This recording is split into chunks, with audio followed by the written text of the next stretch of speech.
You need a home, and I need a mother for my daughter. The sentence doesn't sound rehearsed. It falls out, heavy, strange, and too real. Sandra blinks, her breath caught in her throat. She tells herself she must have misheard, because no stranger says something like that. But when her eyes meet his, she sees no hint of mockery, no grin of arrogance, no drunken slur of carelessness. His words carry weight. They sit in the air between them like an impossible invitation. Her instinct screams not to trust. She has made a life of surviving without help. Still, the child in the back seat breaks the tension before she can decide. Betty presses her mittened hands against the glass, her voice trembling yet certain. "Daddy, that lady is cold. She looks like she needs help." Sandra closes her eyes for a moment. The child's words feel sharper than the man's offer. Her own pride wavers, bending under the kindness of a 4-year-old. The man hesitates, then lowers his voice. "At least keep warm." He steps closer, places something across her shoulders. She clutches the scarf before she can stop herself. It smells faintly of lavender. It feels like more care than she has known in a long time.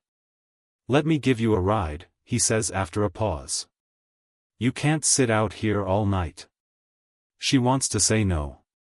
She wants to walk away and prove she doesn't need rescue. But the cough tearing through her chest betrays her body, and when she lifts her eyes, she sees the girl again, small, innocent, watching her with a plea no adult could resist. "Please stay," Betty whispers.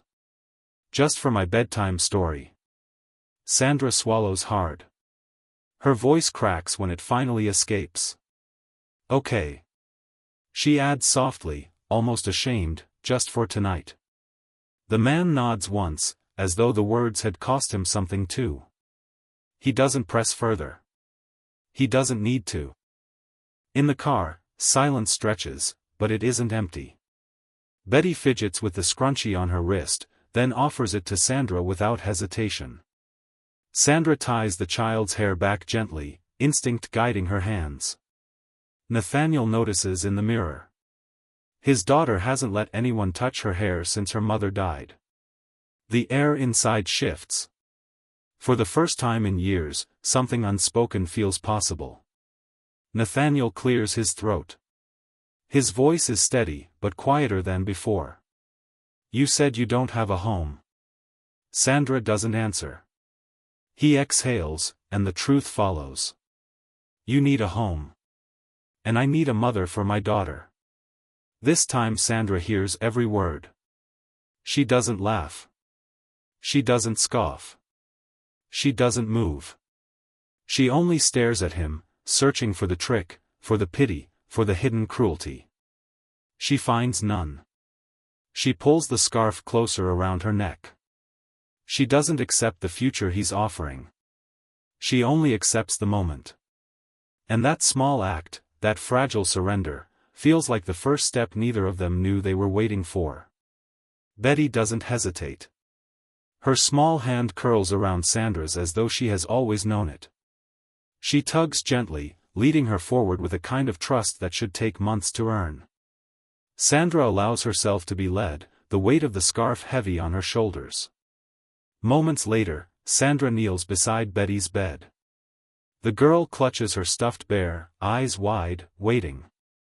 Sandra's voice comes quiet at first, almost unsure, but soon it falls into rhythm. The story unwinds slowly, her tone softening, her pauses deliberate, each word carrying a tenderness that feels as natural as breathing. Betty shifts, her head dropping against Sandra's lap before the tale is half finished. Sandra continues anyway, her hand brushing the child's hair, her voice steady until Betty's breaths even out. She watches the child fall asleep, peaceful, safe, unafraid, and something breaks open inside her. She hadn't realized how much she missed the simple act of being trusted. From the hallway, Nathaniel leans in the shadows. His chest aches at the sight. His daughter has not slept this soundly in years. His lips press tight, his eyes refusing to close, because he doesn't want to miss a second. When Sandra finally tucks Betty under the blanket, she feels eyes on her. She looks up, meeting Nathaniel's gaze. For a moment, silence stretches. They don't speak. They don't need to. Both know something has shifted, though neither dares name it. He clears his throat, breaking the fragile stillness. I set up the guest room for you. Upstairs, first door on the right. Sandra nods once. She doesn't thank him. She doesn't need to. Her acceptance is thanks enough. As she steps away from Betty's room, Sandra feels the small warmth of the child's hand still imprinted on her own. And Nathaniel, watching her pass, feels a thought creep into his chest that he refuses to say out loud. Could this be the beginning of something? Morning chooses tenderness. The nurse moves with quiet purpose, not to impress but to ease. The child learns knots and loops under patient hands. Pull tight here, she says gently. Then make bunny ears. See?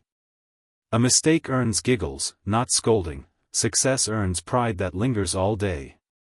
He notices the difference and says nothing, because speech would make it too real. Evenings lean toward comfort. Food made with care, laughter that startles them both, and small acts that rebuild a vocabulary they thought they had forgotten.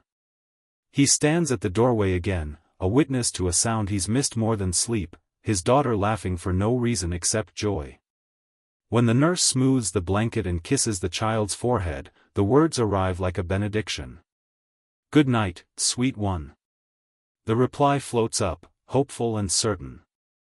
Will you read tomorrow, too? The answer is a promise she keeps. I will. He doesn't realize he's speaking until he hears himself. She has not laughed like that in 2 years. Truth unclenches his jaw. He stares past the doorframe and opens a wound. He explains the night that unmade him, a call, a duty, a choice that cost everything. Words fracture, guilt doesn't. The nurse listens without performing wisdom. Then she lets her mother's voice carry both of them. Even when you are hurting, if you can help someone else breathe easier, that is a good day. In the pause that follows, grief doesn't vanish. It simply sits down beside them and lets the child sleep. Grief keeps rooms the way others keep secrets.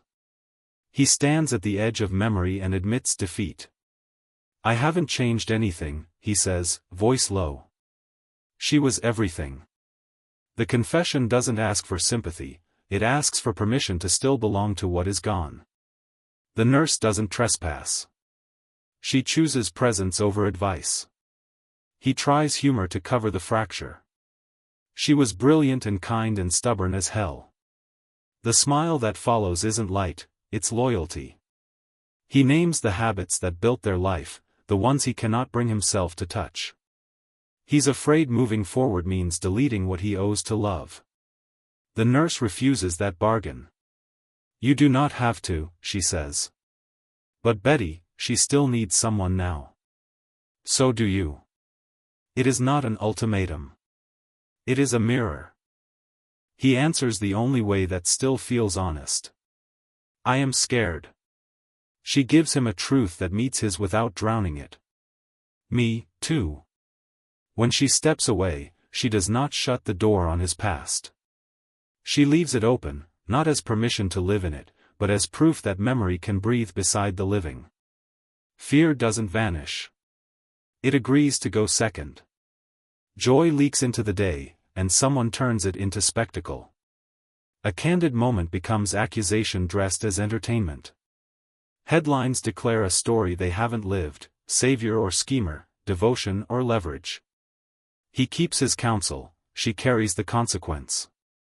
At work, whispers find her before he does. Shame doesn't belong to her, but it sits too close. He insists they attend the company gala, calls it optics, calls it clarity. She chooses steadiness over drama and enters on her own terms, eyes forward, chin high, the child at ease beside her. The room turns into a jury she didn't agree to face. A senior voice cuts at her from a safe distance, she doesn't have a family name. No credentials worth noting. I suppose making a child call you mommy is one way to secure your place. The words do not stagger her, the silence does. He doesn't answer. He doesn't step in. He turns to speak to an investor instead. That is the moment she decides. Not because she's weak. Because she's done begging dignity from people who trade in rumors. She packs without theatrics, leaves behind what never belonged to her, and writes what he refused to speak aloud. The note says what love would have said if it had been protected. She thanks him for days that felt like a life she could almost claim. She asks that he tell the child she was loved, fully, fiercely, without condition. Then she goes. Not to punish him. To survive the story he wouldn't rewrite. He returns to absence and recognizes it by the way it erases sound. The scarf he once offered sits where it cannot comfort anyone. The letter tells him more truth in a page than he managed in weeks. He reads himself into a corner, one where pride kneels before consequence, and climbs the stairs knowing he will not sleep. The child is awake, face hidden, voice shaking. She left because of me? She cannot bear the version where her love hurt someone she needed. She searches his silence for proof and finds it too quickly. Because people don't like her. He doesn't let shame answer. He sits, holds, and finally chooses a sentence that costs him. No, sweetheart, he whispers, the word catching. She left because I didn't protect her. He doesn't defend himself, he names the failure that matters. When the house settles into a grief it remembers too well, he stays in the dark with the scarf in his hands and the truth in his throat. For the first time since the night loss made him smaller, he admits who paid for his fear. Not just the woman who left to keep her dignity. The child who learned, again, that love can disappear overnight if no one stands in the way. Silence makes a sound when it's wrong. He notices the absence where a small routine should be and feels terror hunt for oxygen. He calls for her once, then twice, then calls for help because pride is worthless when a child is missing. The old nightmare returns with new teeth. The past offers its cruel reminder, and he answers with a single word that becomes a prayer. Please, he says to no one and everyone. Not my daughter, too. He runs on panic and memory until instinct finds the only place that makes sense, where their story started to change. There, the child sits with a drawing clutched to her chest, a family in crayon, 3 figures who belong to each other without permission. He drops to his knees before he can speak. Daddy, she says through shaking breaths. She isn't bargaining. She is explaining devotion. I wanted to find Mommy Sandra. He holds her as if he can reverse time with pressure alone. He says the only words that belong here. I am so sorry, he whispers into fear and hair and hope. So sorry. Apology is not enough. But it is the first honest thing he has offered since the tabloids made a spectacle of their hearts.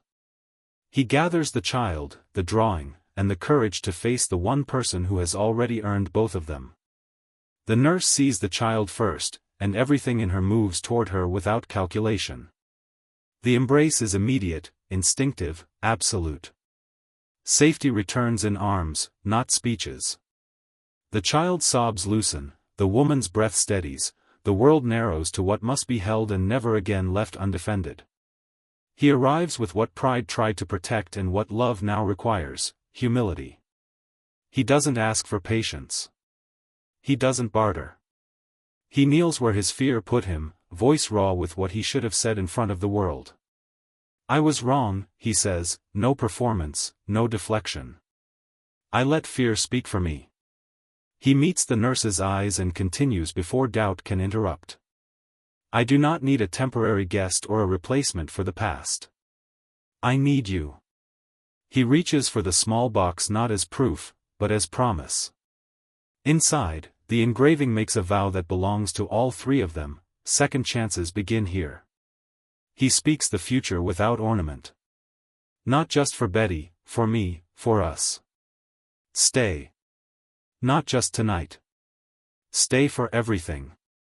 His hand trembles, his gaze doesn't. The nurse doesn't reach for the ring. She reaches for his hand, closes it gently around the box, and answers with a sentence that makes contracts unnecessary. "You do not need to ask," she whispers. "We're already home." The child presses between them, a pledge made flesh. This is not amnesia. This is courage learning their names. Healing chooses witnesses. The child stands where people can hear her and reads the truth she once could not say aloud. "Once I was quiet, once I was small, but my mommy found me, and now I stand tall." She looks toward the nurse with the authority of love and finishes the thought. "Mommy gave me a voice. Now she helps others find theirs."